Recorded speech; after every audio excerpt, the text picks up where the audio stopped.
Assalamualaikum warahmatullahi wabarakatuh. Bagaimana kabarnya anak-anak? Mudah-mudahan kita semua dalam keadaan sehat walafiat dan tentunya dalam keadaan lindungan Allah Subhanahu wa taala, dan harapan kita semua mudah-mudahan wabah Covid-19 ini hilang secepatnya, amin ya rabbal alamin. Anak-anak yang dirahmati Allah, yang ada di rumah maupun dimanapun berada,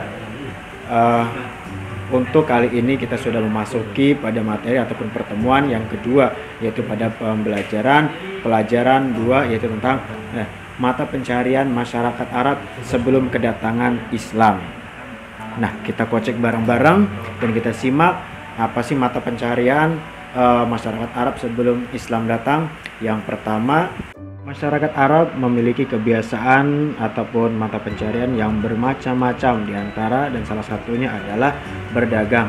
Sama halnya dengan Nabi Muhammad SAW. Pada masa itu Nabi Muhammad pun melakukan kegiatan jual beli ataupun perdagangan. Nah, ada kebiasaan buruk bagi orang-orang jahiliyah terkait tentang perdagangan, yaitu sering mengurangi timbangan.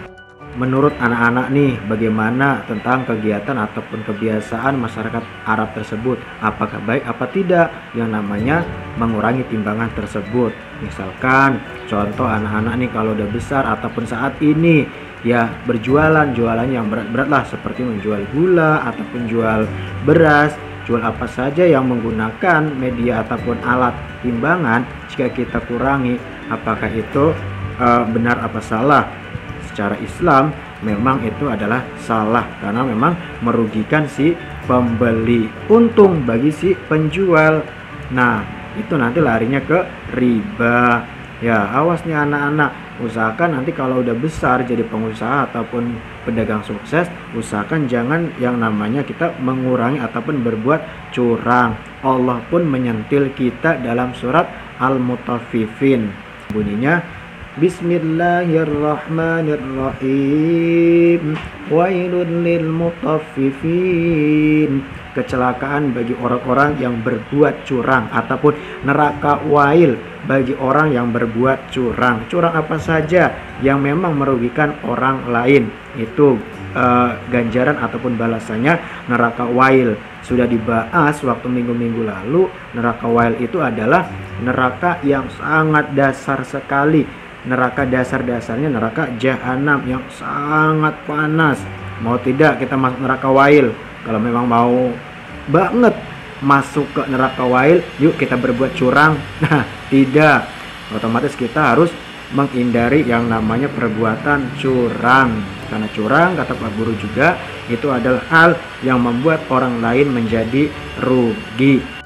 Bidang perdagangan juga dilakukan oleh masyarakat, yaitu di sebuah perkotaan, karena memang di perkotaan itu merupakan pusatnya perdagangan, karena dari berbagai negara manapun, wilayah manapun, itu pusatnya di perkotaan.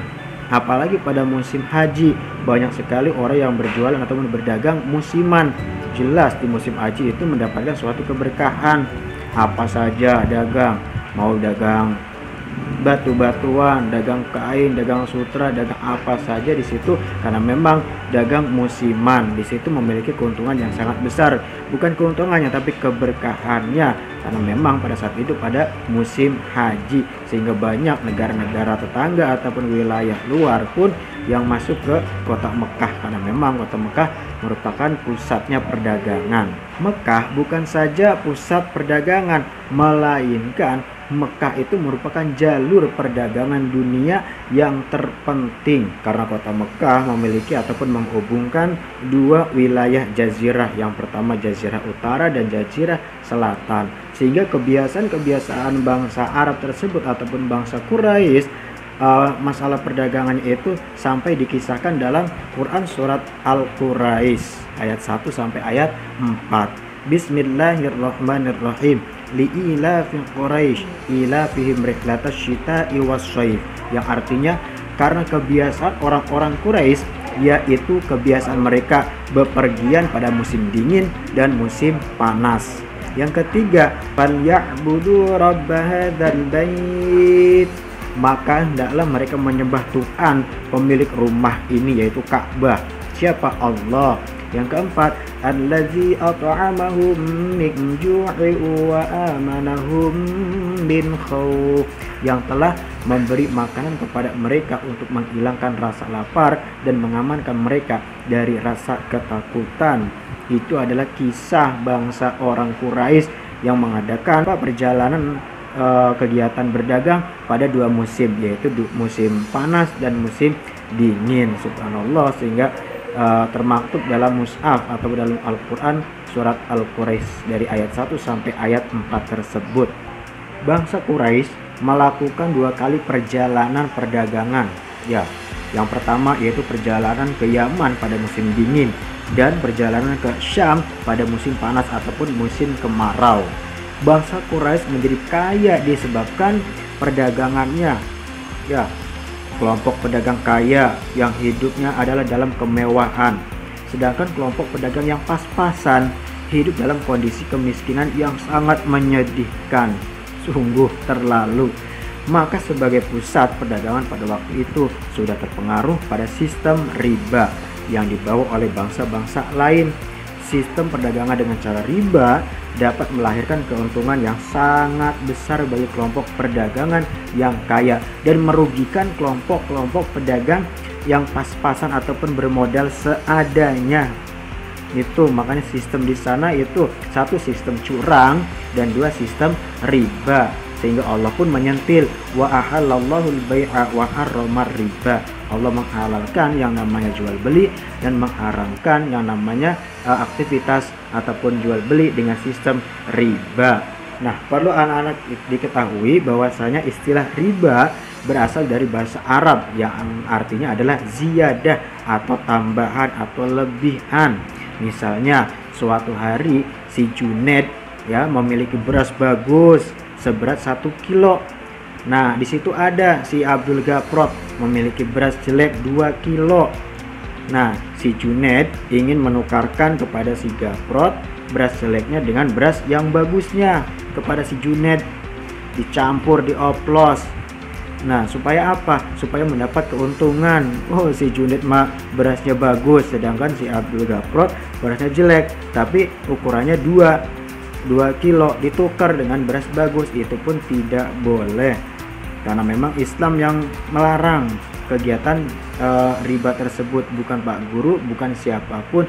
Allah langsung melarang dan menegur kegiatan riba tersebut.